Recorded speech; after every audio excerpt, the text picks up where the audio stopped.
Happy New Year! Do you know about the Rocky pivot? Probably not, because I just made up that concept, but a Rocky Balboa analogy can help you with those New Year's resolutions that are hard to keep, and when you hit a rocky spot in your life. And since I'm taping this just before the biggest University of Miami football game in 20 years, let me mention that Sylvester Stallone, the Italian stallion, went to UM, and I was a walk-on there back in the Howard Schnellenberger era. It's actually why I have Shakespeare on the side of my hat. If you know, you know. But that's a video for another day. But at the end of this video, I will touch on how my rocky pivot at Miami led to my career in production. When I posted my first video on this Filmmaking with Brass Knuckles channel on January 1st, 2024, my main goal was simple: to post 100 videos by the end of 2 years. I welcome views and subscribers, but my measure of success was, could I simply do 100 videos?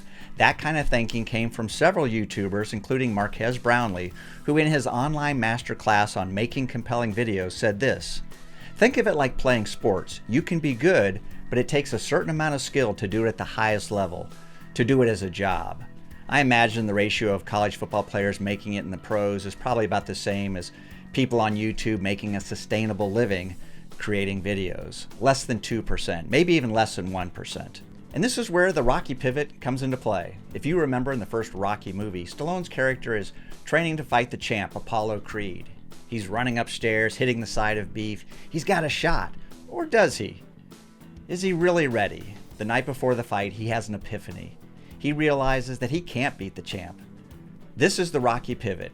He decides that if he can just go the distance with the champ, 15 rounds, he will have won in his heart. He will have proven that he's not a bum. Screenwriting teacher Robert McKee once said, Rocky redefined what it meant to win. I've had to do that in this channel. I knew that most YouTubers quit before they create and upload just 10 videos, so having the goal to make 100 made me committed to just moving forward, to just getting my reps in. Of course, you learn by doing, and hopefully you get better over time, but still towards the end of November, just 6 weeks away from my self-imposed deadline, I'd only done 65 videos. I was still 35 videos short of my goal. So I had to pivot like Rocky. I was still determined to hit my goal of 100 videos, but my pivot was finding a new way to do videos. I decided I could batch record a bunch of quotes on screenwriting, filmmaking, and the creative process. That would require less writing, less editing. That combined with 2 weeks off at the end of the year allowed me to spend a monster amount of time cranking out 35 videos. The last one got posted December 31st, just 2 hours before midnight. Mission accomplished. The crazy thing is, I thought that posting so many shorts every day would kill my algorithms, but the opposite happened. People watched. If you happen to watch, thank you. I ended up doubling my total number of views on my channel in just 2 weeks. So my Rocky pivot point actually led to my new goal, to do 100 videos this year. It turned into a win-win situation. Now let me end with why I stopped playing football. I think I probably had the shortest career of any Miami Hurricane football player in the 100-year history of the school. I dressed out for exactly one JV game, and the next week I dislocated my shoulder. I was on the scout team, and the coach said to me, I know you can catch the ball, now let's see if you can block. Now, I was an all-conference wide receiver in high school, but blocking was not my specialty. Now, as a visual reference, here's a photo of me with Jason Taylor when I did a shoot at his home in South Florida a few years ago.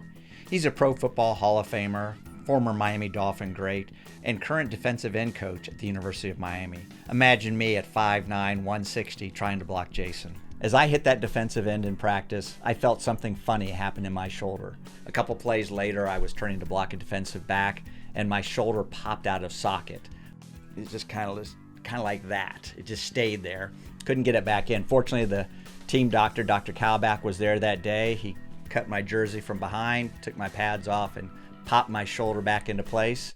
Yes, it was painful. So this walk-on walked off, and soon afterwards had surgery to repair the shoulder.